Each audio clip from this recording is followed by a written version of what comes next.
This is how Hansi Flick outsmarted Carlo Ancelotti both in attack and in defense. Let's start with how Barcelona were playing out from the back. So from the start, you have Szczesny playing with Kupasi and Martinez, creating a numerical advantage against the press of Vinicius Jr. and Rodrigo.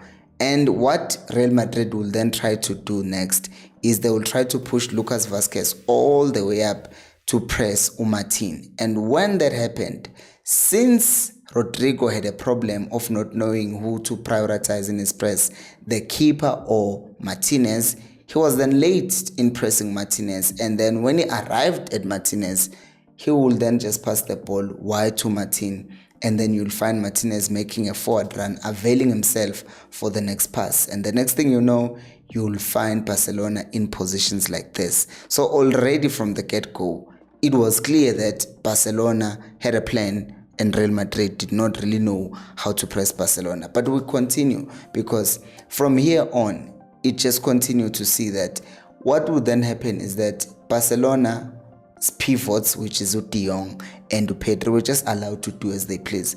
Like here, he's facing his own goal, De Jong, and all of a sudden he turns around, the ball is now with Pedri. My question is, why is Rodrigo not going close to press Pedri? He's just backing off and he's not deciding whether he wants to press Pedri or he wants to stay wide and go with Martin. And because of that hesitation, Pedri gets the ball and now the ball is played wide, and then that space again that we're talking about on the left hand side is now being attacked, and now Madrid have to defend facing their own goal, and they almost concede already. And once again, this is another example of how they were allowed to just do as they pleased, and that thing of second guessing himself for Rodrigo. If Rodrigo is supposed to be blocking midfield progression, then he's supposed to be moving much closer, further up to block passing lanes. But no, this time around he stays wide, and because he stays wide, then the ball is just passed through, and Barcelona are now in and they're utilizing that space in behind. It's crazy because one time the ball is just played wide because Rodrigo is staying in, and then when it goes out wide, the ball is played through. Either way, it just looked like it was an impossible task for them. By the way, if you're enjoying the video so far, please make sure to subscribe to the channel. So now, if we continue, also have that problem that they had against Arsenal, which is that space between the left center back or Rudiger, and it was Mendy earlier on, and then it ended up being Garcia as well. So it was still the same problem, that huge gap. And because there was that problem, the Barcelona players were always looking to exploit that gap. Most of the times it would be Koundé, because Lamine Yamal would be staying wide to basically create that space by holding his width. But Madrid were very quick at covering this and winning the ball back, which then brought on this counter-pressing thing. The moment they lose the ball, Barcelona would just be there and be ready to win the ball back from Real Madrid. They did not give them any time and space to be on the ball. And I purposely highlighted the fact that it's Jude Bellingham here because there is a twist coming on later on in the video. So counter-pressing, very good, very on point, and Barcelona were trying to create spaces. I'm just gonna show this one more time, because this lazy pressing of Madrid was just there to be seen by everyone. And Jules Koundé finding that much space in midfield, which is something that leads to one of the goals, and I'm going to show you how that also happened a bit later on. So Koundé drives into that space, and then when he loses the ball, they're ready again to counter press. What you also notice with Hansi Flick ball is that it's not perfect. It's not that every pass that they play they are going to win it, or every ball progression that they trying to make is going to be successful. But their rest defense is very good. You lose the ball and you make sure that after losing the ball, you can then counter press. These are Real Madrid issues in just one picture, and I'm glad I found all of this, because what you have here, since Robert Lewandowski wasn't playing, and even when he does play, this is what will happen. The forward drops into midfield, and then they basically form that box midfield. Now you have four people. Now Madrid, since there's no one who's standing right against the defenders, they now push up against the defenders. Now the problem is, if you have Lamine Yamal on the far side, he's stretching the defender. There are gaps between the defense. And then on the left-hand side, there is that kind of overload because you have the captain of Barcelona, Rafinha, just harassing Vasquez basically. And then on top of that, you have Martin holding the width on the left. So there's space out wide, and then there's still space in behind. It's just a mess. Everything that was happening was just controlled by Barcelona, and Real Madrid were doing just reacting. And the problem with reacting is this is exactly what Flick would have wanted. He wants them to back off and say, okay, if we try to be too aggressive, then we're going to have problems. But this backing off also leads to a goal, which is what we're going to talk about as well a bit later on.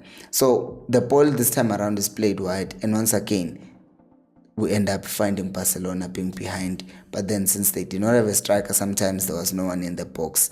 Again, this is another problem. The ball is played to Lamine Yamal. Koundé takes his man, and then now Lamine Yamal is cutting into that space. But this space is looking a lot like that space, when they were playing against Arsenal, because Saka cut in from that position twice, and then both of those times he got a free kick, and both of those times Declan Rice scored those free kicks. So clearly Real Madrid are not learning from the previous games, because even here in this screenshot that you're looking at, you can see there's still that gap between the left back and the left center back, and they've not fixed that problem, and every team is now attacking that space that they leave there. And just for good measure, let's look at that example again. So the ball is played into that position, but Garcia then wins the ball back. So the reason why Frankie de Jong was free is simple. So he's carrying the ball, or sometimes it would be Koundé in this position. So the reason why he's free is because Fede Valverde is tracking back to try and make sure that they are doubling up on the winger. On the left-hand side, you also have Tchouameni trying to close that space, because the coach was like, you see, these are the spaces that we're getting exposed in. But now, basically thinking, you know what, we must close the gaps that are in behind us, then created the situation where Barcelona were able to just take shots from distance, over and over again. And this time around also, Lamine Yamal almost scored.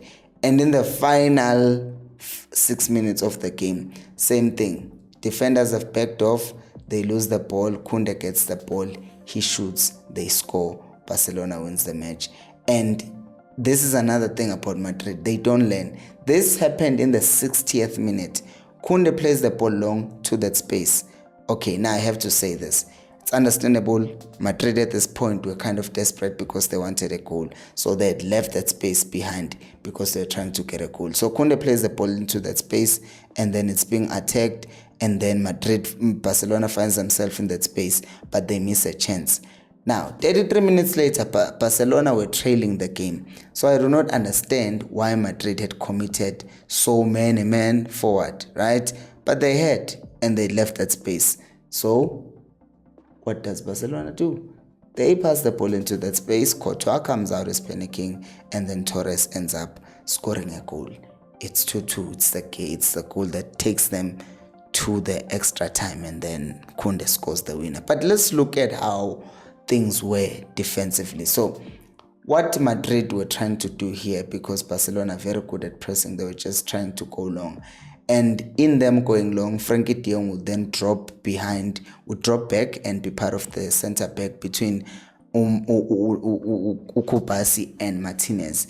And in doing that, it would either be because either Ukubasi or Martinez were trying to go and head the ball, or he was just trying to make sure that there was enough cover, especially since you'd see Martinez or Koundé going forward to try and press Real Madrid if they were trying to play out from the back. So he was kind of a buffer, and this would end up forcing Madrid to kind of go wide, which is much safer than them finding any space between the two center backs. And after the ball is won, breaking with pace, one tackle, the next thing is 10 seconds later they're on the other side. And another thing that you also need to see is that sometimes they would even look like those old school center backs, like they used to say it's the number 5. So this is the goal. we have two steps to this goal that was scored by Pedri. So first things first is the interception, one of the 24 interceptions that Barcelona made in this game. So what happens is Bellingham plays the ball, right? So the ball is intercepted. The time on the clock was 27 minutes 31 seconds. Look at Jude Bellingham. He's holding his head. Why is he not marking Pedri? I cannot explain to you why this man is not marking. Anyways, Pedri gets the ball. He plays it long. Plays it to who? Lamine Yamal, who's making the run top of your screen. And then 11 seconds later, Pedri is now at the edge of the box. Jude Bellingham is nowhere to be seen. And now Pedri just scores that screamer and Barcelona were now ahead. Honestly, is it an issue of desire or is something happening at Madrid that we don't know? Because why did they do this? Even the pressing, we're talking about Barcelona in attack, and now we're talking about Barcelona defending. It just looks like Madrid were not pressing enough and they were not running enough. And when Madrid did play out from the back, it was actually better because they have players, and especially a player like Jude Bellingham, dropping. This is not where they want him to be, but he's capable of taking care of the ball. And in him taking care of the ball, he can just now play the ball to the other side. A few touches later, the ball is at the back of the net. But this time around, he didn't check his line and he was offside. And you also see here in this case, Asensio just drives with the ball forward, one pass forward, and now all of a sudden, since Barcelona had committed so many men forward, what ends up happening? Madrid finds themselves in the box of Barcelona. And this, by the way, look at the stats of Jules Koundé. He only got dribbled past once, and this says a lot because he was marking Vinicius Jr. And this is the moment where he was dribbled past, and yeah, he dribbles past him, but then he fails to score.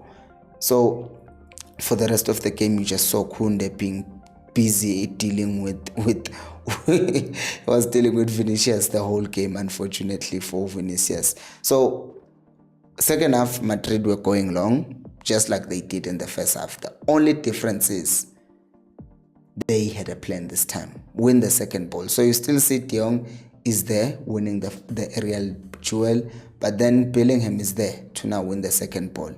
And a few touches later, you find yourselves with Vinicius taking a shot and the goalkeeper saving. And you also had Bellingham being the one who's the target, winning the ball, Mbappe playing it to him. One touch later, the ball is behind, and all of a sudden, Real Madrid gets a corner. Another one. Ball is played long, and now that hunger that was lacking in the first half was no longer there. Wamin was now there. And as you can see here, the ball is won back by Bellingham in this case, and they set Mbappe free. And in setting Mbappe free, edge of the box, he gets fouled, and then he scores his first direct free kick goal of his career. It's weird, right? The fact that he's been playing for so long and he has such quality, but we don't know him for scoring free kicks. But anyways, Bellingham continues taking matters into his own hands. As you can see here, he loses the ball, but then he recovers it. He asks for the ball.